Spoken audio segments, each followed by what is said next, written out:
Cape Girardeau, and we invite you to come on out and join us. If you haven't made plans for lunch, we invite you to join us for lunch. We're talking Red Hawks basketball with Coach Brad Korn. And don't forget, they've got daily weekday specials here every day at Wings, etc., including on their award-winning jumbo wings, which you can eat here, dine in, or carry out.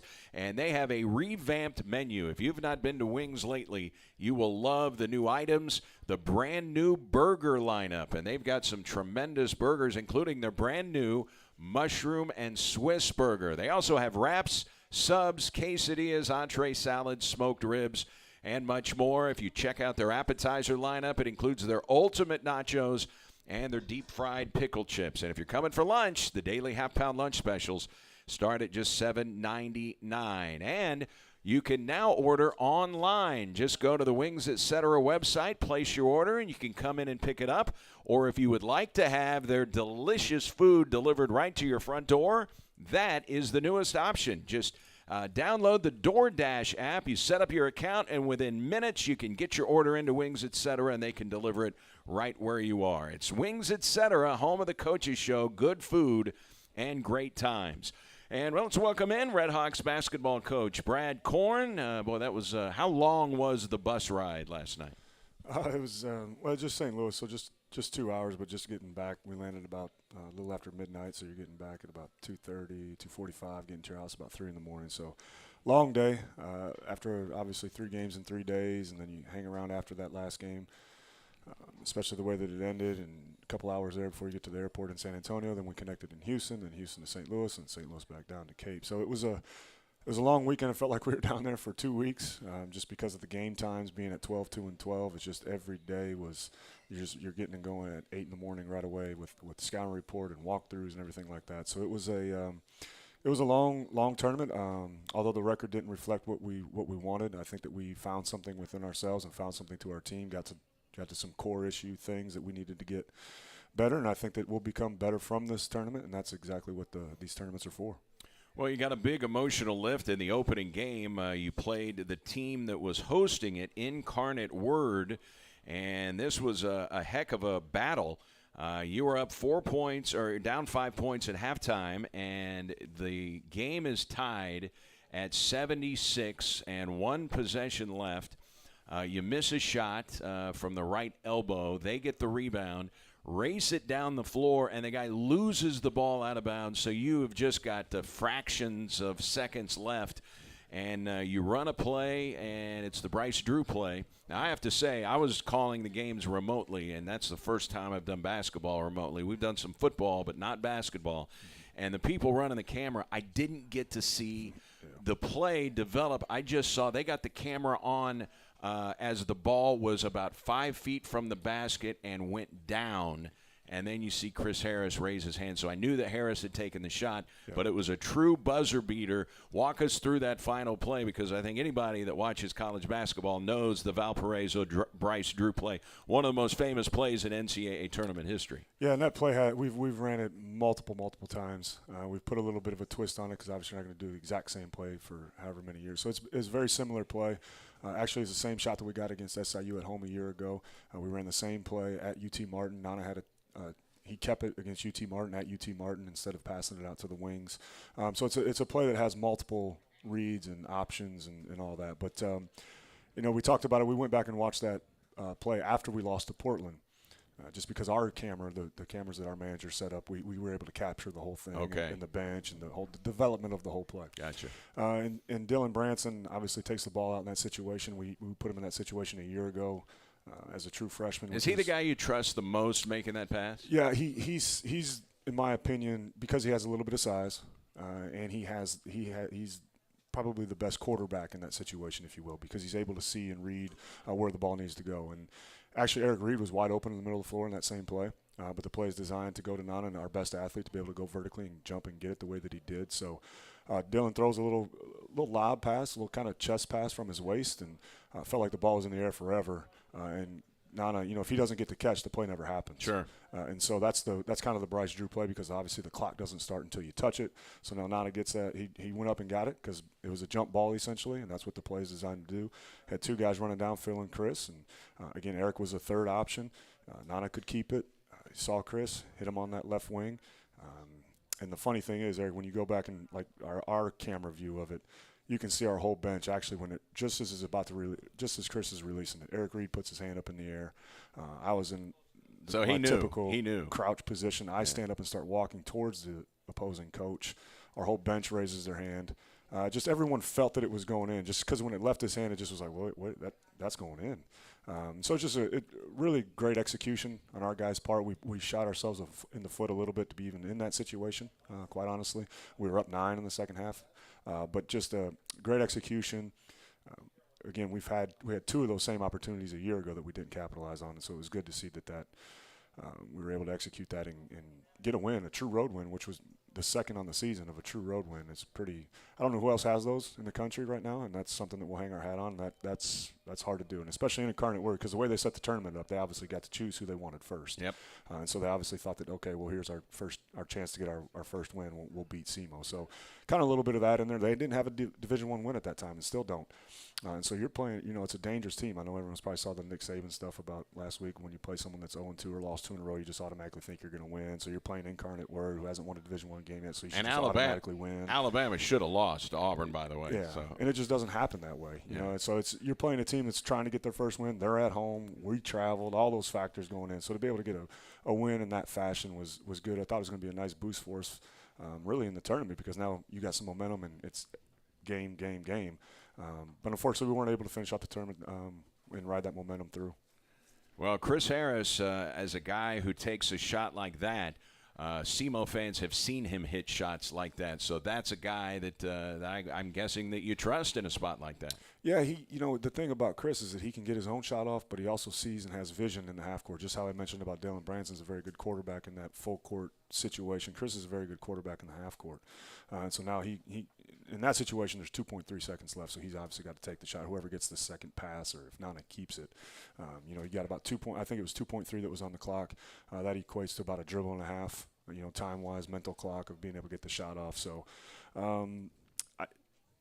he's been in those situations. Obviously did it 2 years ago against Fort Wayne here at home, and I think he also has the ability to where if that had been a situation where there is more time on the clock, he can also play make. And I think that's also the beauty of where Philip Russell brings to us, and also even Eric Reed. Those guys aren't just, now you've got options and you've got different things you can do. So now when a play does break down, you can get to a second play and still have a chance to win a basketball game. What I thought was interesting was in the game, Chris had not been shooting the ball well. He was 1 for 7, so kind of a little bit of an off. What does it say about a guy that he can put all that in the rearview mirror and have confidence to step up and hit a big shot to win a basketball game? Yeah, I think that a lot of it, too, is what caused us problems in the next 2 games is that, in that situation, you can't think about anything else and you have to take the shot. And, now, especially, and it's the most fresh in my mind just because, one, I watched it last night and we played yesterday, but against I'm drawing a blank. I know we just even played last Montana State. Against Montana State in the second half, we don't get a field goal until 13 minutes into the second half. And again, when you force shots or when you don't, the offense doesn't move the way that it's supposed to move, you're not going to shoot a good percentage. And so I think in those situations when that's all you have to do and you're not worried about anything else, and now that ball hits your hands and you got to go make the play, all the other stuff goes away. There's no more thinking or I'll do it myself, or you don't have 30 seconds of a shot clock or 20 seconds of a shot clock or a break off of a play. You have to do it in that moment, otherwise you're not getting a shot off. And Eric Reed was your leading scorer in the win. 23 points, went 4 of 8 from three-point range, and we know that when they're putting scouts together, when they're putting scouting reports together, Eric Reed's at the top of that list. He's got to be at the top of the list, and it didn't matter, man. Eric Reed was hunting his shot. I didn't see him force a lot of stuff. He finishes 9 for 15. As I mentioned, 4 of 8 from three-point range. Eric Reed played well. Yeah, he did. And we need Eric to play well, and he typically does. I think he had one bad game the other night down there, and he had great looks. He's had good looks all really the whole tournament down there in San Antonio. So anytime Eric shoots and misses, I wonder what happened. I just feel that way anytime he shoots it, just the way that his consistency in his shot. I'm the same way, man. Yeah. I always think it's going in. Yeah, and if he ever looks and like at the ref, I'm always to the ref like, hey, he fouled him. Like, he doesn't miss. And so and I think he's doing a good job of that. Of course, there's going to be times and moments where you force some things or you try to get yourself going by making a shot.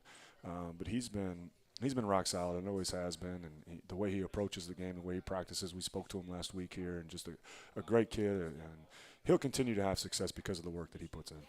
So Eric Reed leads the way with 23 points in the win over Incarnate Word, and 14 for Nate Johnson. I don't know if anyone saw that coming other than Nate himself, but he comes in. It's not just the fact that he scored 14 points in 14 minutes, Coach.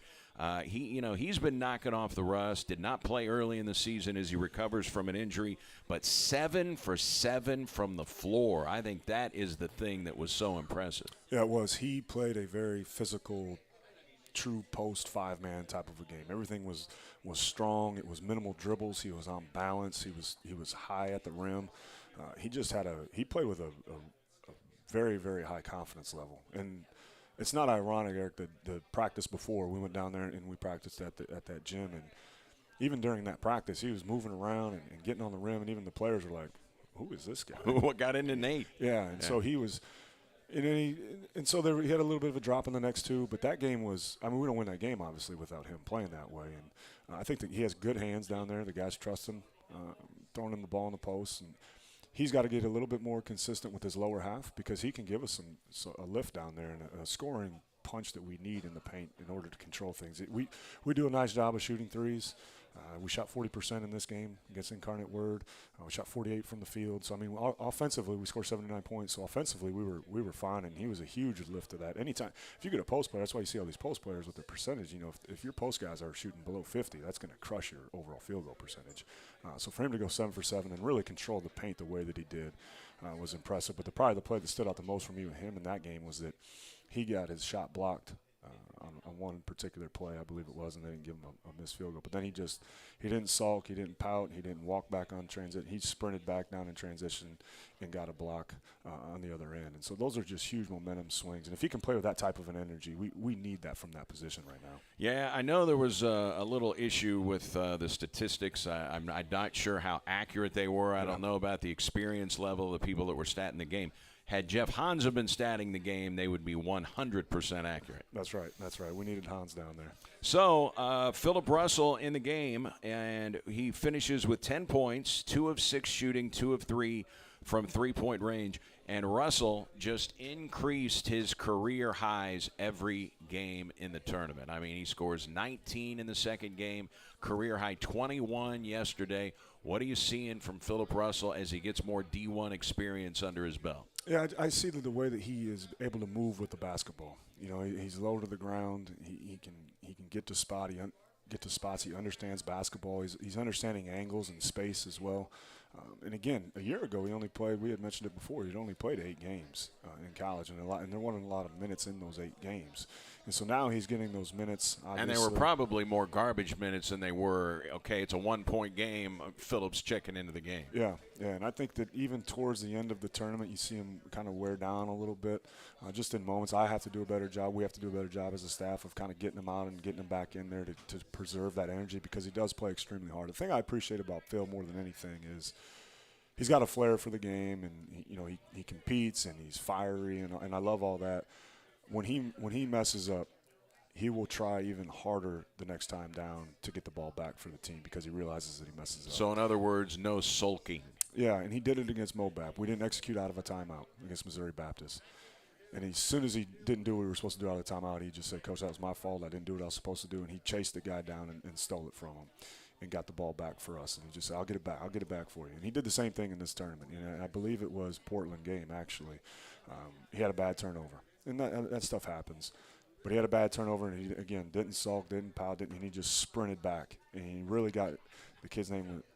Actually, it might have been against Montana State. That might be misspoken here. But he hustled back down and stole the ball back again from that kid because he knew he had to get it back because he let his team down and he didn't do what he was supposed to do on the offensive end. So those types of plays, as he continues to grow, his game will grow that way because he's always going to be able to make shots and create shots. And now we got to get him to make and and create the right shots for him and his teammates.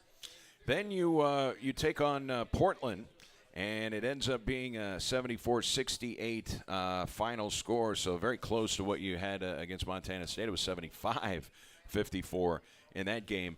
And I guess the big number that jumps out in the game against Portland was the disparity from the free throw line. They outscore you 23-6 from the line. Now, I didn't get a chance to watch that game.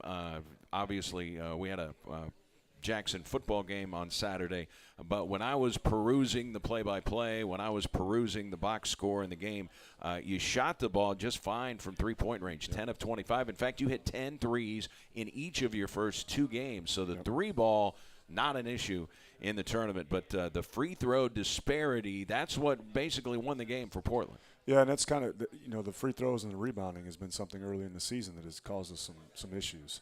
I think we've done a better job in the rebounding in this particular game against Portland. You look at the stats, as you mentioned, field goal, three-point, rebounding, assist, turnover, all those things were about equal for both parties. But that obviously that huge number of the free throws, and that was a thing of all tournament. And some of those, probably you can take away maybe 10 of those free throw attempts overall for the tournament, just because in the Portland game and in the Montana State game we're fouling at the end to try to get the ball back. Sure. So you can take away maybe 10, but still, even you take away those 10, it's still way too much. We try to emphasize to the guys all the time, our half-court defense, Eric, isn't terrible. We've got to get better in ball screen defense, but we're just fouling way, way too much because you can't defend the free throw line. And so now if opponents can't score on us, Portland, I think it was 38% from the field. So if you tell me that our defense is going to hold people to 38% field goal, they'll take it every game. They'll take it every day. Yeah. But now if they're flipping it around and shooting 80% and shooting 30 free throws on you, well, then all those numbers go out the window too. So we've got to find a way to bring that number down. And I think a little bit of it too is just a compound of mistakes when we turn it over on offense, or we have a charge and we turn it over that way, or we turn it over on a live ball. Now we're sprinting back in transition. We just pick up those cheap fouls, and that's what happened in Montana State. We took bad shots, early quick shots, no pass possession shots, and then we were fouling in transition. And now when you get in the half court and they've got a big guy, or Portland started to throw it in there a little bit, and they posted their guards, which is unusual. You don't see a lot of guards posting, and Portland did that a lot. And so now you're playing post defense with guards, and now they get to the position. That's where you get a lot of more fouls, obviously closer to the basket. And so that, to me, that's where Portland really kind of made up for their lack of being able to score offensively, because we did defend them very, very well in the half court.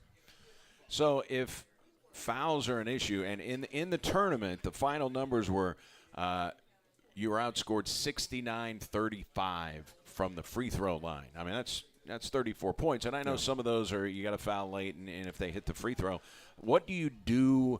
What drills are you running? What things are you going to do so that all of a sudden, hey, if these fouls cut down and the free throw disparity is about even, we're probably going to win a few more of these games. You may have won Montana State and Portland. Yeah, exactly, because you say that number, 60 and 30, and we lost by 5, we lose by 4, you lose by 7. It's like, well, that's you give someone 30 extra opportunities or 15 free throws in each game, that's hard to overcome. Sure. You're shooting yourself in the foot. So I think for us it's more we've got to get better at positioning defense, being ready before the catch. You can't settle in behind on post D and now just rely on everything else to happen, because now if you give a guy the ball 5-7 feet from the basket, well, then we start getting beat inside out basketball and people are raining threes on us. So there's always the give and the take. There's always the ebb and the flow within a game, within a season.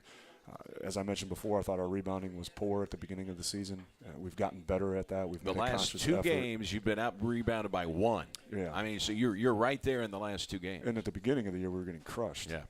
So we've again, you're always going to, as the season goes in basketball terms, you're always just finding the holes in the boat and plugging and patching. And so as soon as you plug this one, there's going to be a new one come up this way. So you got to be well-rounded in all those areas. But I think that the thing that we can do defensively, that's not a huge issue. To me, that's more of a mental, more of a scouting report type of an issue, that being ahead of the play, being ready ahead of the play. And so now, again, you're not getting the ball 5-7 feet from the basket, because now if we go 5-7 feet from the basket, now we have to post double. Now they kick it out. Now they're rotating it around, and we're in long closeout situations, and now we're eating threes. Well, now we're going to be sitting here talking 2 weeks from now about, boy, they killed you from the three-point line, coach, blah, blah, blah, blah, blah. So it's like we've got to just do a better job of being ahead of the play, 1 or 2 more steps, just a little bit more awareness, especially on the weak side. And I think we can – the issues that we have now that are preventing us from winning these games, we can get corrected. So then it's the Montana State game yesterday, and this game has so many rabbit trails to go down. When you just look at the way that the game was played, it's interesting that I don't know if the officiating changed in the second half, but it was not as plagued by chronic whistles in the first half as it was the second half. I mean, the officiating crew called 18 fouls in the first 9 minutes, 18 combined fouls. That's a foul every 30 seconds. Did you see a shift in maybe, the officials say, maybe we let them play a little too much in the first half? Were the two teams doing something different? Was it more physical in the second half with the whistles? What did you see? Because 18 fouls in 9 minutes, I mean, that's a lot in any level. I mean, and it's not at the end of the game where you're fouling. Right. This is from halftime, the first 9 minutes. Yeah, I was confused at the beginning, the double foul on Manny and then their big guy, Bello. I haven't seen a double foul. And then I go back and watch the game, and it just didn't, to me, it could have been just cleaned up with words. Like, hey, guys, knock it off. Hey, calm down. It's third game in 3 days for everybody. So it's going to be a little bit more of that grinded out just because everyone's a little bit more tired. Shots aren't going to fall as much as they are again because your legs and all that. So it was our worst shooting game of the tournament. But we played a fantastic first half. Your first half was excellent. Yeah, our defense was really, really good. We went with a little scheme. Coach Yoder had a great game plan for their big guy, Bello. He's just been dominating, and he dominated. He controlled the paint with his shot blocking ability, as we were talking about off air. We played as well as we could have defensively in the first half, and we were ready to play, which is all we talked about was bringing energy and being ready to play. Whoever has the most energy and whoever wants to be here the most in the third day is going to win this basketball game. To me, we just did not start the second half offensively. Was very, very poor. We went 6.5 minutes without a true field goal. Manny got fouled and got some free throws, and then Chris finally hit a pull-up jumper at the right elbow.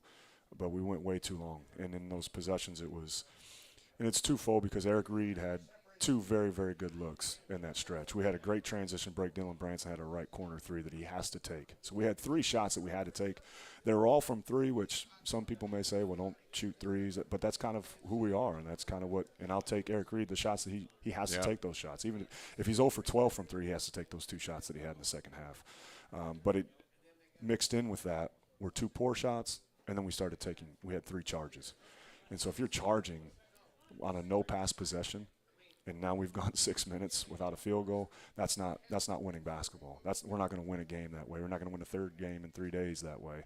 And so I think in that moment we kind of lost it, and then came the compound of errors, and then you start getting more and more frustrated by officiating. I was frustrated I got my technical on a goaltend that was very obvious, and in that moment when points are hard to come by, and you get the ball where you need it to go, and it was a blatant goaltend, that's when the frustration really creeps in. And then at the very end was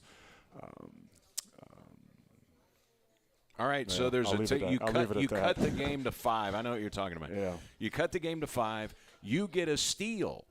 Philip Russell starts to dribble the ball, and it's a 5-point game. Yeah. So I don't know if you're calling time or if you're just going to run a play, whatever. So he's dribbling, and then all of a sudden we get a whistle. Mm-hmm. And, watching the game remotely, it was like, okay, what is going to be the call here?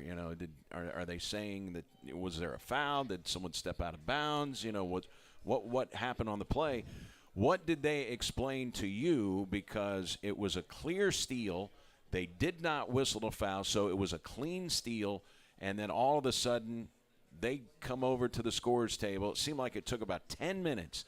And then finally, when we get ready to play basketball, Montana State has the ball. Yeah, so Phil, I just going back and watching it last night, because you think something happens in your mind, especially in the heat of a moment, may not be true when you go back and watch it. So just going back and watching that last night, we do get the steal. He actually takes a dribble, fumbles it, picks it up, and is about to pass it again, and then that's when the whistle is blown. So if you go back, and we mentioned the stats not being right, the scores table was an issue all weekend long, but even the scores people reset the shot clock for us because obviously we had possession. So there was 26 seconds on the shot clock when they had it. Phil gets it at that point. They reset it to 30, and it drops down to 28 or 29. So it's like a second or two have gone off the clock already, and all of a sudden you hear the whistle. and the one official was standing almost at the top of the key, really, in the possession, and he points towards their bench.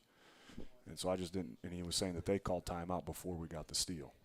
And so I just I don't know. I don't know. I don't know how so you they make call that a timeout while guys dribbling in the lane? I mean, he was in the paint. Well, at the time that they say that they called the timeout, Phil had the basketball. Yeah. So it's like I don't know how you can just stop playing, say someone had a time. It's kind of like the kick, the timeouts on kicking field goals and all that. Oh, we called it before he snapped it, he called timeout. It was one of those, in my opinion, that's what they were trying to say or justify that, well, they called the timeout before you guys stole the basketball. And it's like, well, that was 3 seconds after the fact. And so in that moment, it's still a 2-possession game. Who knows what happens if we get a score, we hit a 3, and now it's a 1-possession game with 35 seconds left in the game. I mean, you're right there to win a game, which you knew was going to be a tough. If you hit a 3, it's a 2-point game. 2-point game. And free throws get a little more pressure packed in that situation. And there's 7 seconds difference on the shot clock, game clock, and so now you probably are maybe going to play that possession out, or at least try to get a steal in the front court, and then play the possession out because now you get a stop.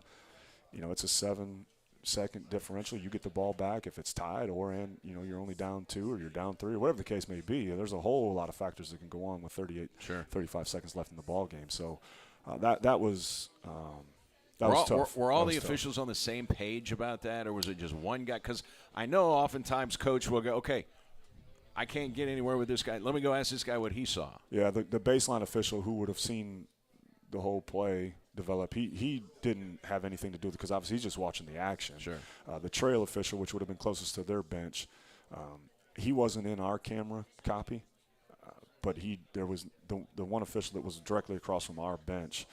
He was the one that called it. He's the one that when he raised his arm, though, it was after Phil had already taken a dribble. Was their coach in the frame? Because I'm sure they're saying that he called it because the player never signaled timeout. Correct. Yeah, and then those 2 officials, the one that was across from our bench and the one that was by their bench, said that they had the same call, that he'd called timeout before we stole the basketball. But it just was, to me, it was, 2-3 seconds in that situation is an eternity. Yeah, it's huge. It just was. To me, if they would have happened right when the scuffle, or not the scuffle, but the trap was happening underneath the bucket, I'd have been, you're still like, oh, whatever, that. But for us to take a dribble and almost a pass, and then a whistle, it just seemed like, wait a minute, this isn't right. And the tricky thing for you, because I saw it, you had to tell yourself to sit down on your chair because you had already gotten a technical foul. So I could see in your mind, okay, I've got to just there's not a whole lot I can say here because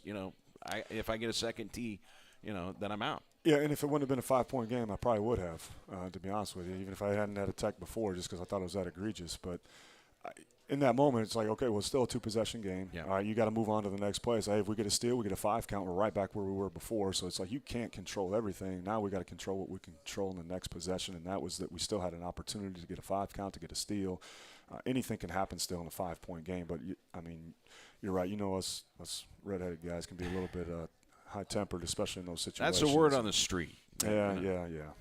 I've been told that my whole life. So okay, so in the game, the free throw disparity wasn't really wide. It was 24-16, but it was 21-10 in the second half. That's when we saw the whistles really increase. Was in the second half of the game. One thing we're talking about free throws of your opponents. How about your free throw shooting, Coach? Yeah. You go 16 of 19 from the free throw line. You guys are really shooting free throws well, much better than last season. Yeah, and again, Eric, I don't think that when we don't hunt shots, when we have multiple pass possessions, our offense has been pretty good this season. We're shooting 3 ball. That's what everyone says in the scouting reports. I've got a couple decent friends with the head coach at Portland, and just talking to him after the game, and just like, man, the way you guys play, this, that, and the other. Everyone's very complimentary, just how tough we are and the shots that we take. But when we implode ourselves, that's when everything really starts to struggle and compound defensively and offensively. But to me, I've been fairly pleased with our offense. We got to get a little bit better in those moments when we're struggling, of finding the right combination, the right play to get a little bit more body movement.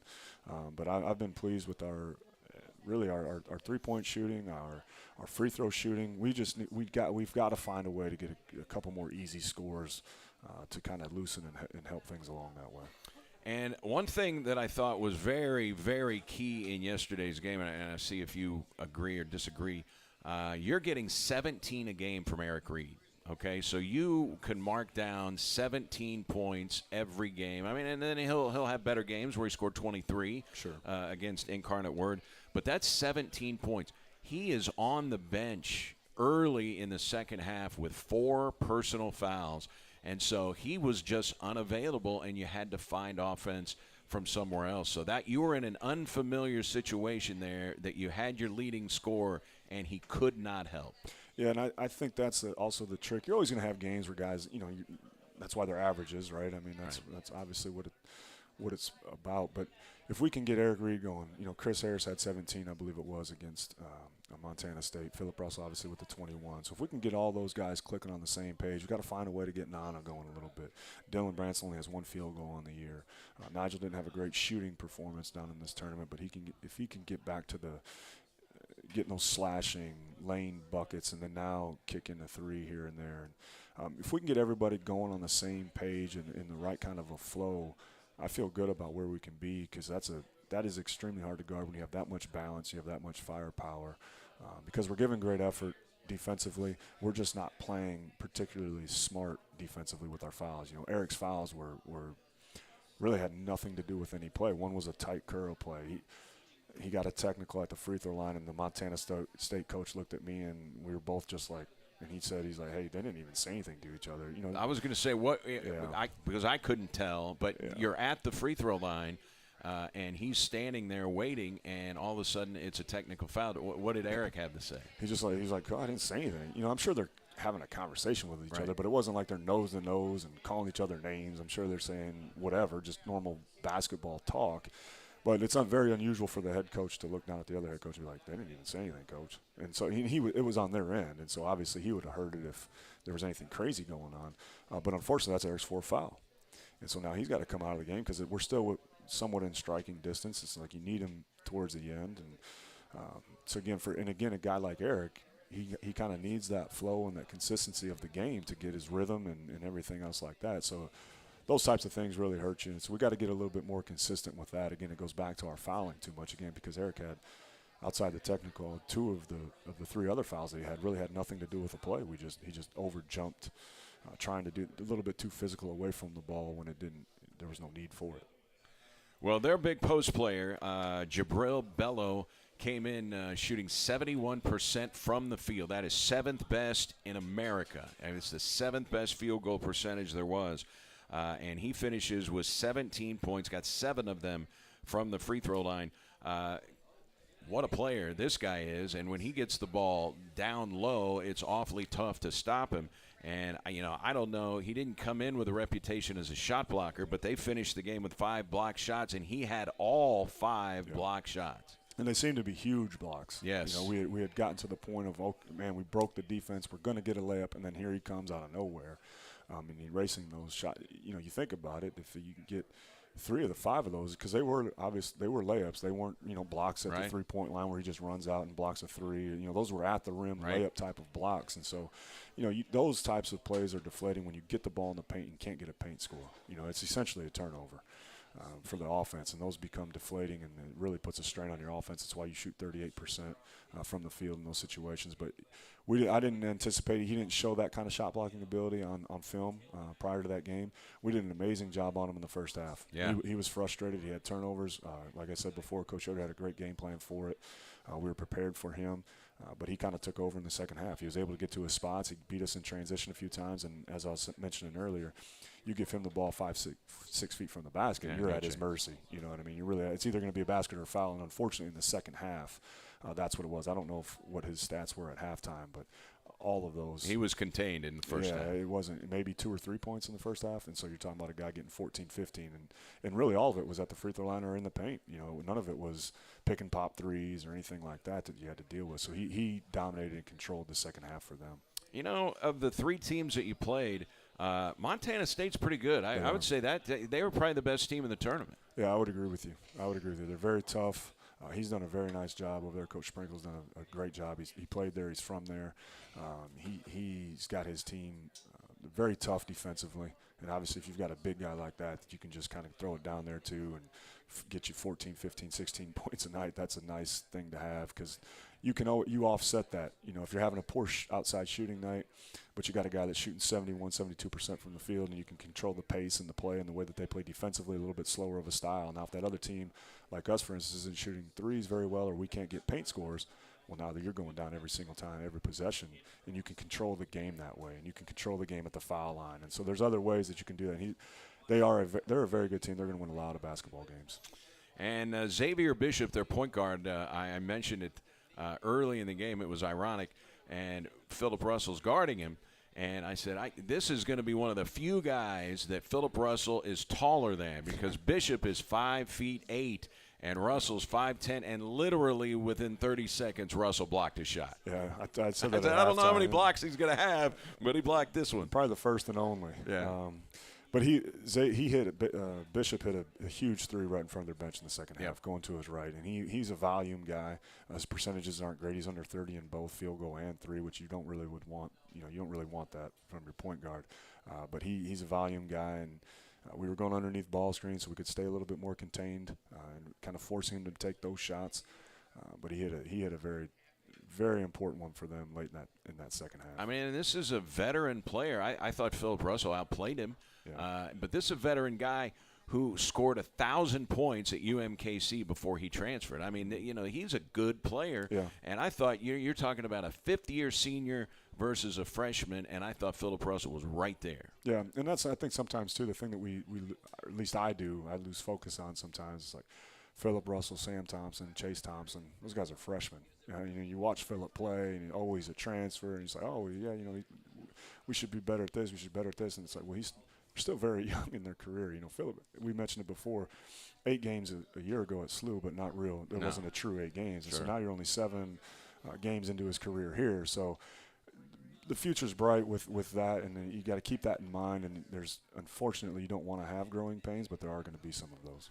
And when I read their head coach's name, Danny Sprinkle, I thought, that sounds like a stand-up comedian that we would go watch at the Chuckle Hut. I mean, Danny Sprinkle, so he's got a unique name for a head coach. Hey, we're going to talk more with Coach Brad Korn. I don't know if you saw this, but the Red Hawks have signed a pretty highly touted player out of the state of Tennessee. We're going to get Coach Korn's thoughts on that when we come back. We'll take a timeout. It is the Red Hawks Coaches Show from Wings Etc. right here on SEMO ESPN.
It's the Red Hawks Coaches Show. SEMO coming off 3 games down in San Antonio, Texas.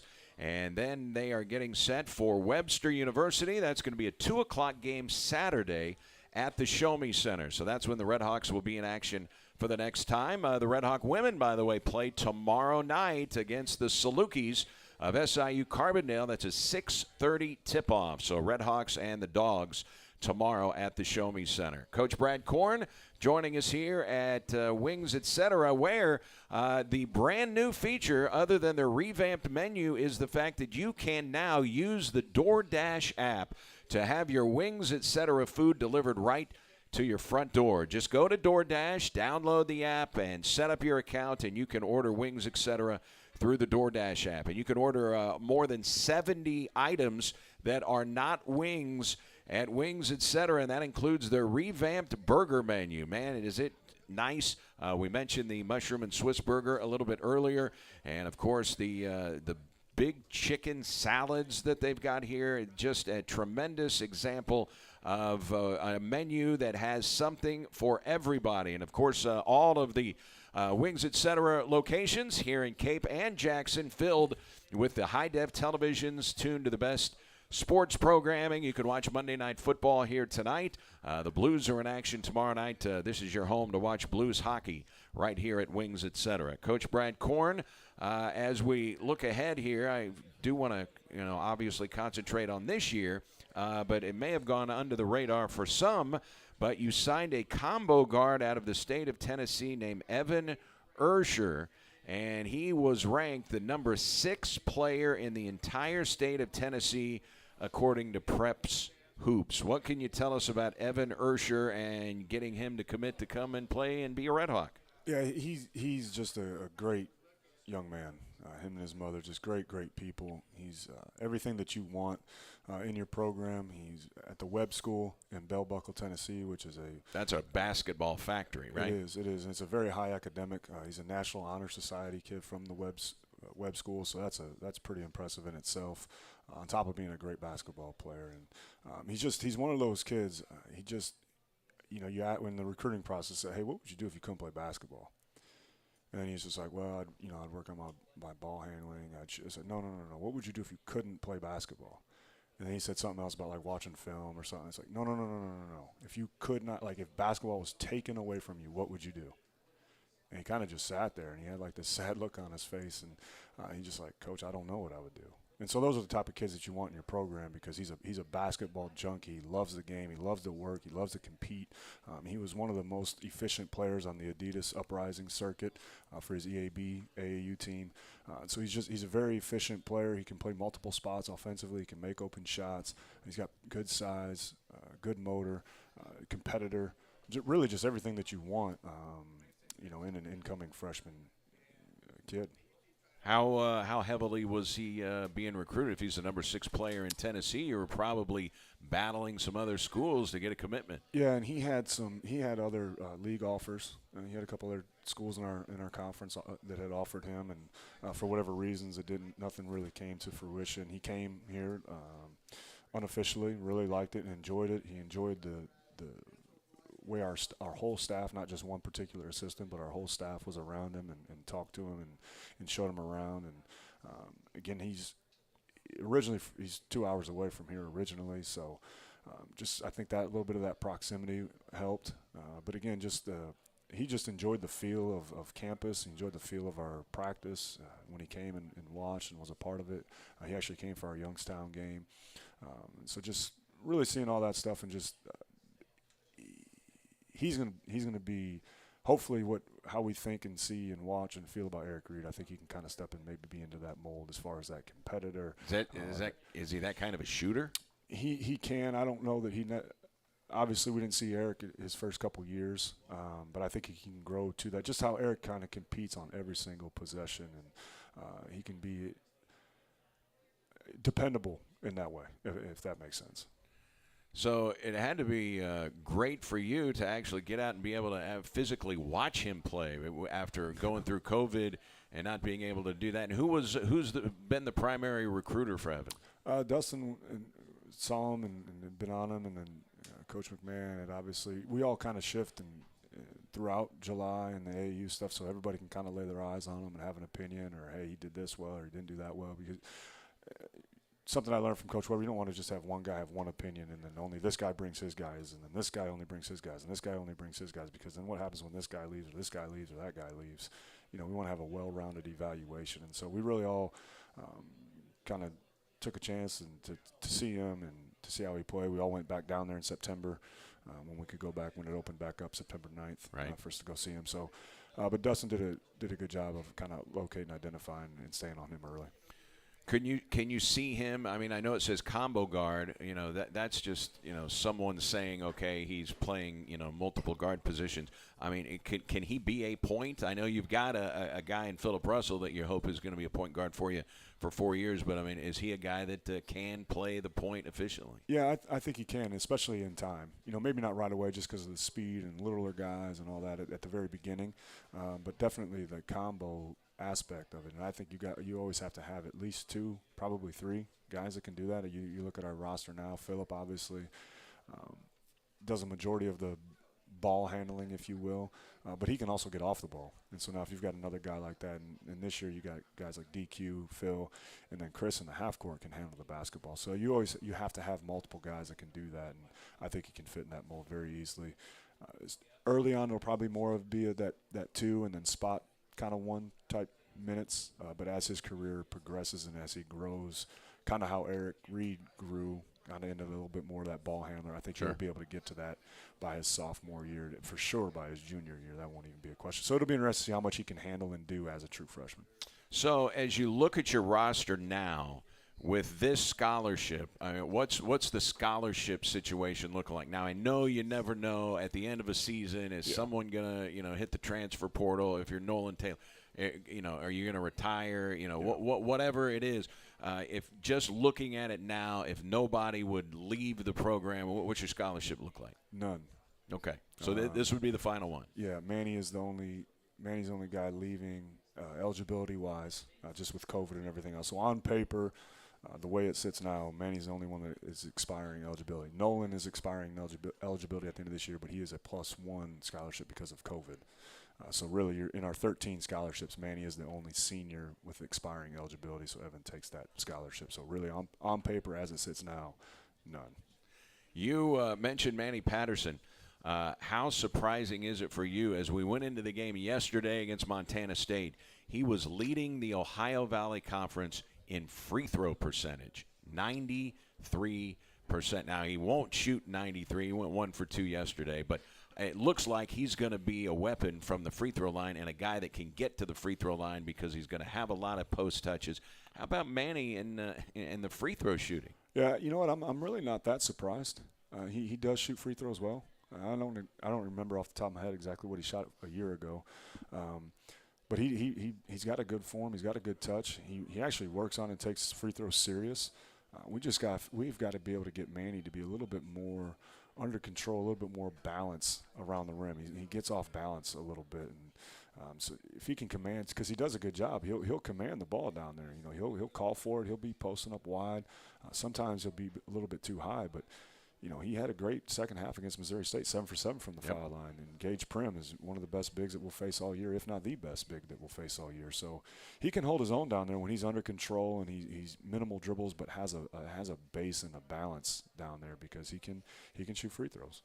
He was 77%. Yeah, that's pretty impressive. That's good for a big guy. For a big guy. Any day of the week. And it kind of, I thought, disrupted his rhythm just a little bit because he got his second foul early, so he had to come out early. And I know that, you're trying to manage the foul situation and things like that. What are you seeing as far as him progressing this year as the season is going along? I know you just highlighted a couple of things. Yeah, I think for him, I challenged him a little bit after our Youngstown game, I believe it was. Is Manny's a little bit of he wants to do so well. And so sometimes it makes him slower than he needs to be. I really would wish that he just, the old saying, just let his hair down, throw caution to the wind, and just go out there and play. Just go play. Go grab 6 rebounds, and don't worry about anything else. Be the best Manny that you can be. Don't try to be all things to all people. Do what you can do and do it very, very well. And what he can do very well is you don't have to be a great leaper. He's not a great leaper. He doesn't explode off the floor, but you don't have to do that to get rebounds. And so I think the more that he can kind of get down there and rattle teeth and be physical the right way, not settle behind the post. We've got to get him better in ball screen defense. He just is a little bit too far back right now. We've got to get him at the level of that screen to where now they're not getting balls over the top, or the post guy's now not getting an angle when they make an extra pass out. Now he's running back into the play. So we've got to have got to do a better job in ball screen D to limit his fouls, because when Manny he should be able to beat people. He should be able to get at least a layup a game just running the floor, because he can do that for us. But again, it can't be one of those things where you're playing poor post defense and they're backing us down, and now they get an easy score. Well, now you can't beat that guy down the floor because he just scored, and now he beat you down the floor. So we got to do a little bit better job on post D and ball screen D for him to get him going and to create angles for him offensively. You know, I know a guy that you would really love to see get going is Nana Kenton. You're talking about a guy that transferred from Nebraska, a Big Ten athlete, and anybody that watches him play, he is loaded with athleticism. Shooting the ball right now, it's not really, going down for him at the moment. But he's doing a lot of other things. I mean, he's playing D. He grabbed 10 rebounds in the game yesterday. He is one of your best rebounders, no question about that. I know the scouting report is he's going to take a lot of threes, and he does. What do you do to get Nana going? And it doesn't seem like he attacks the rim a whole lot. And a lot of times we'll see him settle for a three, and sometimes when he gets hot, he's a big weapon in shooting the three. What are you seeing with Nana? I just see a little bit of a funk. I called him the other day and sent him a text and just trying to find ways to get him going. Because if he comes with that spark and that energy, a year ago he led us in rebounds and steals. And I'm not sure what the steals numbers are for him this year, but again, when you're engaged off the ball, when you're playing with that type of an energy, he can be that force at that four spot, because he's not necessarily a four. He's just essentially a really big guard. And so then the way that we play offensively, that's fine, and it fits that. That's why he's able to get steals, because he can be quicker and faster on the perimeter than most people that he's guarding. So got to find a way to get him going. But I think a lot of his for a catch and shoot guy, as I was mentioning earlier, if we're having 4 charges to start the second half like we did against Montana State, well, the ball's not moving. And so now if the ball's not moving, then it's not getting the ball in the hands of guys that can catch and shoot, because now the defense hasn't moved. It's obviously loaded because you just ran over a guy. It's a charge.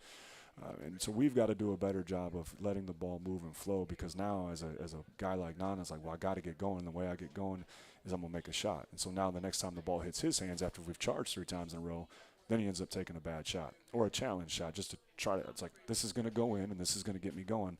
Well, now we just had 3 charges. Now we just took a bad 3. Now we've just gone 4 straight possessions. And then the next guy does it the next time down the floor. And now we've gone 6 straight possessions. Now we've gone 6.5 minutes of the second half and haven't had a field goal, a true field goal. And so we've got to do a better job. I've got to do a better job of finding something that can get him into a rhythm.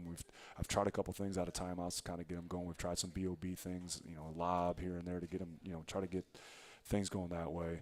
We've started 4 games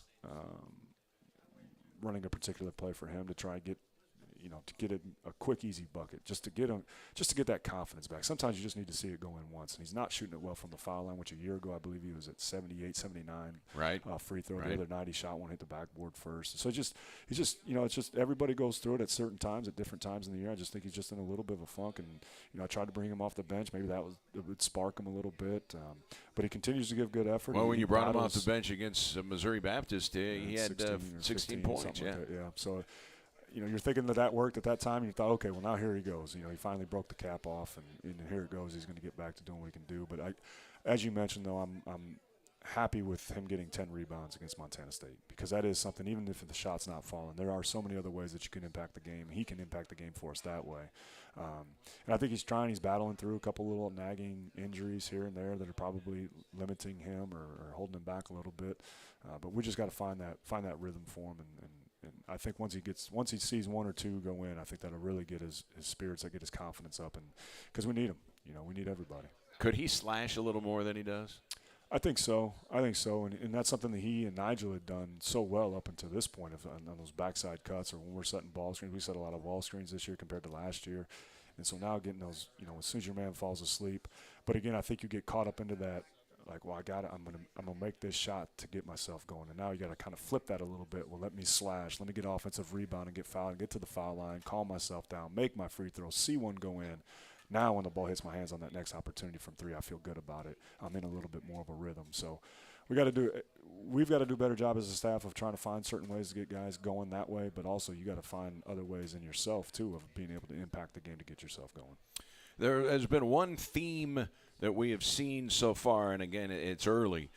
You go back and you look at the Youngstown State game. Early in the second half, it was a tight game. Youngstown went on a 15-0 run. Early in the second half of the Arkansas State game, they went on a 10-0 run. Yesterday against Montana State, they went on a 17-3 run. But this is all just after halftime. Obviously, you guys break all that stuff down. What are you seeing there? What is the why do you think that teams are able to come out of the locker room and all of a sudden kind of jump on you? I think we are letting our offense dictate the way that we feel and the way that we act and the way that we approach the game. And really, if you go back and watch, like last night, I just went back and watched that the first 10 minutes of the second half against Montana State, and it just was very, very poor offense. There were no passes, 4 charges, 3 threes, and 2 turnovers. And it's like, well, 4 charges, 2 turnovers, that's 6 empty possessions to start a second half. Well, of course, you're not going to be able to sustain that. And those are self-inflicting problems. We are self-imploding in those moments. It really has nothing to do with give Montana State credit for taking the charge, but that's more of us. With a no-pass possession, you just drop your head and drive and charge. Well, what do we think is going to happen? And now when they have a guy that shoots 72% from the foul line, or Arkansas State has a big guy that's really strong and physical down low, and now they go down. And so if we go down, like the other night, Eric, 7 straight empty possessions, whether it be a charge, turnover, or a missed 3, and then they go down and dominate the paint and get foul touches every time. Well, and that's what we did against Montana State. Well, now they're in the bonus. They were in the bonus with 13 minutes to go in the second half, and so now their defense can't be as strong or as physical with 13 minutes to go in the second half. And so now that just becomes that compound and that 5-minute stretch, because it really was the same thing in Youngstown. It was 51, 52, 53, 52 with 13 minutes left. And all of a sudden 4 minutes goes by, 9 minutes left on the clock, and we're down 15. And it happens that fast because you go 6, 7 empty possessions, fouls, stop the clock, make their free throws, do it again. Well, that's 12 points in a 12-0 run, and they didn't even really do anything. And then now when we do get a score, and then they come down and hit a 3 because we break down defensively, because we have to be a little bit now softer or relaxed because we're in the bonus, and now they hit a huge 3. Now all the momentum is shifted that way. Now we got to do so much to fight and claw and get back. I think that's what's happened a lot to us in the second half. One thing that is just really I know it's an outlier of a statistic. It has to be. But, we talked about the free throw shooting. Your opponents this year, and we're talking 7 games, are shooting 78% from the free throw line. Yeah. That's almost hard to believe. I mean, you can't defend a free throw. I understand that. Right. What are the odds? 78%. Last year, I went back and looked. Opponents shot 69% from the free throw line, and that's what you would expect. But so far, your opponents are just nailing free throws. Yeah, I don't know. I don't know what that is. I just thought that was the outlier of all outlier stats. Yeah, again, I think that you can look directly at that in our losses, because there hasn't been Youngstown. They kicked us a little bit in the final score, but we didn't play well against Arkansas State. And then you look at these 2 games down in Texas. If we clean some of those things, I feel we're better than what our record shows, and every coach feels that way. Sure. But obviously, I don't feel that we're better than I know that we're better than what our record shows, and I know that we can play better. I know that we will. But again, it's college basketball, and I've said it all along. Like, it doesn't care what you did yesterday. You look at Kansas gets beat by Dayton. Dayton went into that tournament down in Orlando 3-5 or whatever. Now they leave 5-4, and they won they've got 3 huge wins. And so it's just college basketball. You always are evolving. You're always getting better. You can never hit panic button, especially this early in the season. I told the guys after our game against Montana State, the year that we won the Big 12 at K-State in 16, I think it was, or 16-17 season, we started out Big 12 play 0-2. And you go Big 12 play 0-2, you're talking about January. Right. You know what I mean? That's, if you're hitting the panic button in January, it's almost too late. And so you never want to hit the panic button, but we do have to address what's not right, and I think we did do that. I think the tournament helped us, and that's what these early tournaments are for. Find out where you're at, find out what your warts are, work on those, and get ready to go, because we got a good opportunity here coming up with the schedule. 2 home games. Anytime you play on the road is tough, and then followed by 4 road games after that. So we need to be playing better basketball Saturday afternoon, feeling good about ourselves coming in on Wednesday against Evansville with an opportunity to really kind of take care of home and get some energy in the Show Me Center. We have not played well at home for whatever reasons. A year ago, this year, just in general, we got to find a way to create some energy for ourselves. Well, when we talked to you last week on the Coaches Show, you said you were going to take the team to see the San Antonio Spurs game while you were down there. How did that go? It was very impressive. We had people that really took great care of us down there. It was a really once-in-a-lifetime experience. I've been to a few NBA games, but just the hospitality and the AT&T Center down there in San Antonio is just an excellent facility. There's not a bad seat in the house.